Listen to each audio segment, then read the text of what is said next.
Modi linked Adani family secretly invested in own shares document suggest. एक report प्रकाशित हुई है अडानी ग्रुप के ऊपर दोबारा से। इससे पहले हिंडनबर्ग रिसर्च ने बहुत सारे आरोप लगाए थे अडानी के ऊपर। अब की जो रिपोर्ट है ये फाइनेंशियल टाइम्स के द्वारा प्रकाशित की गई है और इसे हिंडनबर्ग 2.0 कहा जा रहा है। इसका कारण है कि हिंडनबर्ग रिसर्च की रिपोर्ट आने के बाद जो कुछ हुआ था अब वैसा ही दोबारा से होने लगा अडानी के साथ। हिंडनबर्ग की जब रिपोर्ट आई थी तो उसके बाद से अडानी के शेयर्स लगातार नीचे गिरे और रिकॉर्ड अडानी को लॉस हुआ था। उसके बाद आप जानते हैं कि गवर्नमेंट का सपोर्ट आमतौर पर बिजनेसमैन को होता है।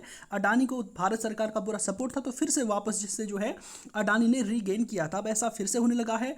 अडानी पावर के जो शेयर्स हैं वो लगभग 3% के आसपास गिर चुके हैं।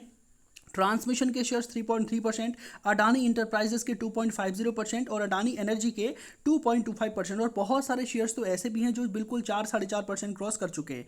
तो ये रिपोर्ट आने के बाद ये जो आंकड़ा है ये अभी का है जिस समय मैं वीडियो को रिकॉर्ड कर रहा हूँ। अब जिस समय आप इसको सुन रहे होंगे हो सकता है कि उसके बाद ये आंकड़े और ज़्यादा बढ़ जाएं। तो ताज़ा क्या आरोप, और सबसे बड़ा आरोप जो लगता है आमतौर पर जब भी अडानी अंबानी नाम ले लेते हैं तो मोदी जी को आमतौर पर घसीटा जाता है। तो उसका क्या है, सबसे पहले मैं आपको वो समझा देता हूँ, ठीक है। ये बात द गार्जियन ने ही अपने न्यूज़पेपर में ली है और मैंने उसको डायरेक्टली स्क्रीनशॉट लगा के आपके यहाँ पर दिखाया है।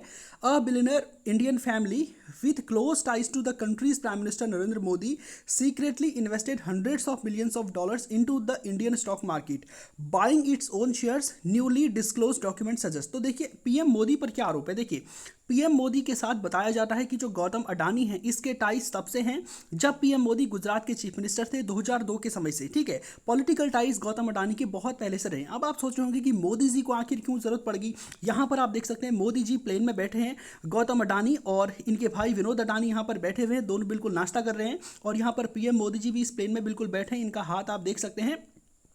तो यहां पर देखिए आरोप लगता है पीएम मोदी के ऊपर कि उन्होंने समय समय पर अडानी की हेल्प ली है इलेक्शन जीतने में, क्योंकि आप जानते हैं इलेक्शन लड़ने में बहुत ज़्यादा पैसे लगते हैं और उससे भी ज़्यादा पैसे लगते हैं अपनी सरकारों को बचाने के लिए। तो जब कभी कोई इलेक्शन लड़े जाते हैं तो वहाँ पर एक पॉलिटिशियन की बस का नहीं होता है इतना ज़्यादा मैनेज करना, इसलिए जितने भी हमारे देश के पॉलिटिशियंस हैं वो हेल्प लेते हैं किनकी, जो हमारे यहाँ पर जो अलीट क्लास के बिजनेसमैन हैं इनकी, क्योंकि इनके पास क्या है, पैसे हैं।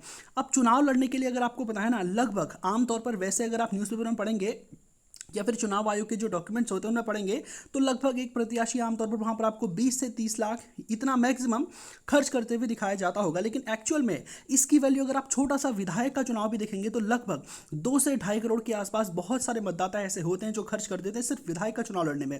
और सांसद का चुनाव लड़ने में 8 से 10 करोड़ रुपए आमतौर पर खर्चे होते हैं। बहुत सारे सांसद खर्चा करते हैं, हालांकि पेपर पर इसको बहुत कम दिखाया जाता है, ठीक है। तो इतना ज़्यादा खर्चा करना, उसके बाद क्या होगा, जीतेगा कि हारेगा गारंटी नहीं है। और अगर जीतेगा भी तो किसकी सरकार बनेगी, अगर अपोजिशन में बैठ गया तो फिर क्या फायदा, ठीक है। और उसके बाद आप जानते हैं मिनिस्टर बनना है या फिर अन्य विधायकों को खरीदना है, तो ये सारे के सारे जो है बिजनेसमैन यहाँ पर काम आते हैं।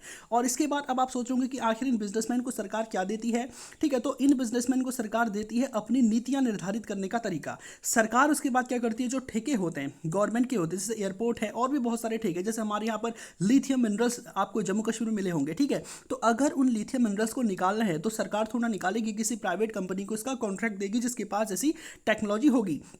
तो पहले सरकार इन बिजनेसमैन का फायदा लेती है इलेक्शन लड़ने में, और उसके बाद जो ठेके इत्यादि होते हैं, जो गवर्नमेंट कॉन्ट्रैक्ट होते हैं, एयरपोर्ट हैं, एनर्जी के सेक्टर में, इनको कॉन्ट्रैक्ट दिए जाते हैं। तो पीएम मोदी के ऊपर आरोप उस समय से लगा जब वो गुजरात के चीफ मिनिस्टर थे कि उन्होंने समय समय पर जो है गौतम अडानी की हेल्प ली है अपने इलेक्शन को जीतने के लिए। और ये जो इमेज है ना, ये बहुत ही ज़्यादा वायरल है। और ये इमेज है आपकी मई 2014 की, जिस समय पीएम मोदी जनरल असेंबली के इलेक्शन जीते थे, लोकसभा के इलेक्शन जीते थे, और उसके बाद वो दिल्ली आए थे इसी फ्लाइट में गौतम अडानी के साथ। और उस समय की ये फोटो आप देख सकते हैं।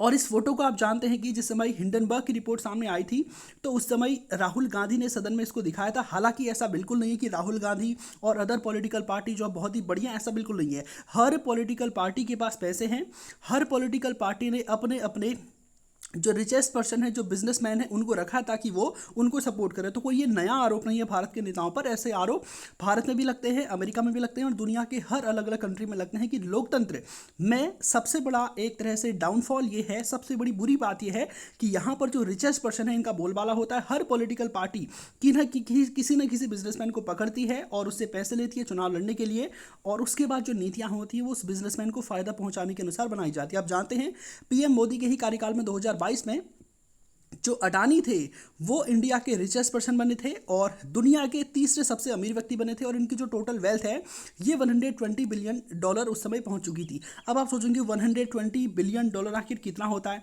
देखिए हमारा जो रक्षा बजट है ना, हमारा जो टोटल डिफेंस बजट है वो है $70 बिलियन। तो इससे आप अंदाजा लगा सकते हैं कि हम अपनी डिफेंस पर जो खर्चा कर रहे हैं, इतने सारे हमारे सोल्जर्स हैं, लगभग 12 लाख के आसपास हमारी सेना है। अगर सबके सब मिला दिए जाए, पैरामिलिट्री फोर्सेस को भी मिला दिए जाए, तो लगभग 12 लाख के आसपास हमारे यहाँ पर सोल्जर्स हैं। तो उनको सैलरी और जो रिटायर्ड सोल्जर्स हैं उनको पेंशन और भी अदर डिफेंस पर एक्सपेंडिचर जो होता है वो टोटल मिला के $70 बिलियन होता है। और अडानी की जो वर्थ है वो कितनी है, $120 बिलियन। तो अंतर आप देख सकते हैं, अडानी कितना अमीर व्यक्ति है इससे आपको दिख जाता होगा। तो यहाँ पर अब हम अपने सेशन में आगे बढ़ते हैं, आखिर अडानी ग्रुप पर वर्तमान में क्या नए आरोप लगे हैं। देखिए ये जो आरोप हैं ये इंडियन एक्सप्रेस ने प्रकाशित किए हैं और भी अदर जो मीडिया आउटलेट्स हैं वो प्रकाशित कर रहे हैं। UAE and Taiwan nationals with links to Adani brother bought shares in group companies. ठीक है, यहाँ पर आरोप लगा है कि यूएई और ताइवान के दो नागरिक हैं जिनके अडानी के भाई के साथ बहुत ही अच्छे रिलेशंस हैं और उन्होंने अडानी के शेयर खरीदे हैं, ये आरोप है। अब आप सोचेंगे कि ये कोई आरोप होता है क्या, अडानी के शेयर खरीद लिए तो ऐसा क्या हो गया, शेयर तो खरीदने के लिए होते। लेकिन एक्चुअल में अगर मैं आपको बताऊं इंडियन स्टॉक मार्केट के क्या रूल है। देखिए अगर किसी कंपनी को इंडियन स्टॉक मार्केट में एक्सेस चाहिए, उसे अगर इंडियन स्टॉक मार्केट में लिस्ट होना है तो उसके लिए कंपनी को अपने शेयर्स को पब्लिक करना पड़ता है। कंपनी मैक्सिमम 75% अपने शेयर रख सकती है। यहाँ पर आप देख सकते हैं केवल 75% जो शेयर्स हैं वो कोई एक कंपनी अपने पास रख सकती है, मैक्सिमम है लिमिट। ठीक है, और इसके बाद जो बचे हुए 25% शेयर्स हैं इन्हें फ्री फ्लॉट करना पड़ता है पब्लिक के लिए, यानी कि 75% शेयर मैक्सिमम उस कंपनी के मालिक लोग या फिर उस कंपनी के प्रमोटर्स अपने पास रख सकते हैं। बाकी के 25% मेरे और आप जैसे लोगों के लिए ओपन रहते हैं कि वो इसको खरीद सकें।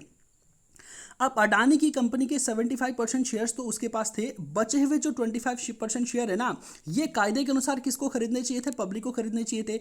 लेकिन यहाँ पर आरोप लग रहा है कि अडानी के जो बड़े भाई हैं उनके बहुत सारे अच्छे रिलेशन है ताइवान और यूएई के अलग अलग बिजनेस टाइकून के साथ। तो यहाँ पर दो लोगों का नाम सामने आ रहा है, उनके नाम आप यहाँ पर देख सकते हैं। मैं थोड़ा सा इसको बैक करना चाहता हूँ। हाँ, यहाँ पर एक व्यक्ति है ताइवान का और एक व्यक्ति है यूएई का। आरोप लग रहा है कि इनके अडानी के बड़े भाई के साथ बहुत अच्छे रिलेशंस हैं और अडानी के बड़े भाई ने इन दोनों को पैसे दिए अपने शेयर्स को खरीदने के लिए। तो कायदे के अनुसार तो एक यूएई का नागरिक है और एक ताइवान का नागरिक है, वो अडानी के शेयर्स खरीद रहा है बहुत बड़ी मात्रा में। लेकिन पैसे किसके हैं, अडानी के बड़े भाई के हैं और अडानी का बड़ा भाई अडानी ग्रुप का ही एक मेंबर है। तो अकॉर्डिंग टू लॉ ये गलत हो गया। 75% ही शेयर वो रख सकता है जबकि उसके 25% शेयर पब्लिक के लिए थे और इनमें से अधिकांश शेयर उसी ने अलग माध्यम से खरीदवा लिए। तो इससे क्या हुआ, इससे हुआ ये कि अडानी के शेयर्स की मार्केट वैल्यू बहुत कम होगी। तो एक खेल आपको पता है कि इकोनॉमिक्स में क्या होता है, डिमांड एंड सप्लाई। ठीक है, डिमांड एंड सप्लाई डिपेंड करता है कि किसी प्रोडक्ट की कॉस्ट क्या रहेगी। अगर किसी प्रोडक्ट की डिमांड बहुत ज़्यादा है और उसकी सप्लाई बहुत कम हो रही है तो उसकी कॉस्ट बहुत बढ़ेगी। अगर किसी कोई भी चीज़ है, अगर उसकी डिमांड मार्केट में बहुत ही कम है और सप्लाई भी बहुत ज़्यादा हो गई तो उसकी कॉस्ट क्या हो जाएगी, घट जाएगी। तो यहाँ पर इसने क्या काम किया, सप्लाई को एक तरह से इंटरप्ट करने का प्रयास किया ताइवान और यूएई के नागरिकों के द्वारा इसके शेयर्स को खरीद के। ठीक है, और डिमांड इसकी बहुत ज़्यादा थी। डिमांड इसकी बहुत ज़्यादा क्यों थी, क्योंकि सरकार ने एक तरह से हाइप क्रिएट करके रखा था। अडानी जिस कंपनी पर अपना हाथ डाल दे वो बिल्कुल उसके शेयर्स जो है बहुत ज़्यादा बढ़ जाते थे, आपको पता होगा। ठीक है, इसका बेसिकली कारण यह है कि अडानी के जो शेयर्स थे वो बहुत बड़ी तादाद में एलआईसी और एसबीआई जैसी सरकारी जो एजेंसीज हैं उनके द्वारा खरीदे गए थे। अब आप खुद सोचिए, अगर आपसे कह दिया जाए अरे अडानी के शेयर ले लो, क्यों ले लें, अरे एलआईसी ने खरीद रखे, एसबीआई ने खरीद रखे, तो एक भरोसा आम आदमी में जगता है कि एसबीआई अगर किसी के शेयर खरीद रहा है, एलआईसी अगर किसी के शेयर खरीद रहा है तो इसका मतलब बहुत बढ़िया ही होगा। और साथ में आपको पता है कि पीएम मोदी और अडानी दोनों की ट्यूनिंग बहुत बढ़िया है। तो सभी लोगों को पता है कि अडानी के शेयर्स पर अगर हम इन्वेस्ट करेंगे तो वो आगे बढ़ता ही जाएगा, क्योंकि सरकार मोदी जी की स्थिर है और आने वाले टाइम पर भी आप देखेंगे चाहे कितने ही आरोप लग जाएं, पीएम मोदी ही जीतने वाले, अगर कोई ऐसा चमत्कार ना हो गया तो। ठीक है, 2024 के इलेक्शन की बात है। तो यहाँ पर अडानी के शेयर की डिमांड मार्केट में बहुत ज़्यादा है और डिमांड ज़्यादा जब अडानी ने देखी तो उसने क्या प्रयास किया, इसकी सप्लाई को कट करने के लिए। अब सप्लाई तो 25% है तो वो तो रहेगी, तो इसने 25% में से अधिकांश शेयर को अपने भाई के माध्यम से किसी व्यक्ति के द्वारा खरीदवा लिया। तो कायदे के अनुसार तो वो ताइवान और यूएई के दो नेशनल्स के द्वारा खरीदे गए थे, लेकिन एक्चुअल में वो शेयर्स भी अडानी ग्रुप ने ही खरीदे थे इनडायरेक्टली। तो इस वजह से अडानी के शेयर्स में बहुत ज़्यादा मैनिपुलेशन हुआ, उसकी कॉस्ट बहुत ज़्यादा बढ़ गई और यहाँ पर इसके क्या है, ये जो दो व्यक्तियों का मैं आपको नाम बता रहा हूँ जो यूएई के हैं, इनमें से एक का नाम है नाशर अली शाबान अली, एक तो इसका नाम है, दूसरा चुंग लिंग, ये ताइवान का है। ठीक है, तो इन दोनों व्यक्तियों के विनोद अडानी के साथ बहुत अच्छे रिलेशंस हैं और विनोद अडानी ने, जो कि अडानी के भाई हैं, उन्होंने इन दोनों के माध्यम से अपने इन शेयर्स को खरीदवाया। तो ये आरोप लग रहे हैं और सरकार पर भी आरोप लग रहे हैं कि अडानी के खिलाफ इतने ज़्यादा कांड कर रखे और तुम फिर भी इसको सपोर्ट कर रहे हो। और नो डाउट अडानी को कुछ होने वाला है नहीं, क्योंकि आखिरकार सरकार का उसके हाथ में सपोर्ट है। तो उम्मीद करता हूं कि आज के सेशन में जो बातें आपको बताई हैं आप ठीक से समझ पाए होंगे। तो आज के सेशन को यहीं पे समाप्त करते हैं। धन्यवाद।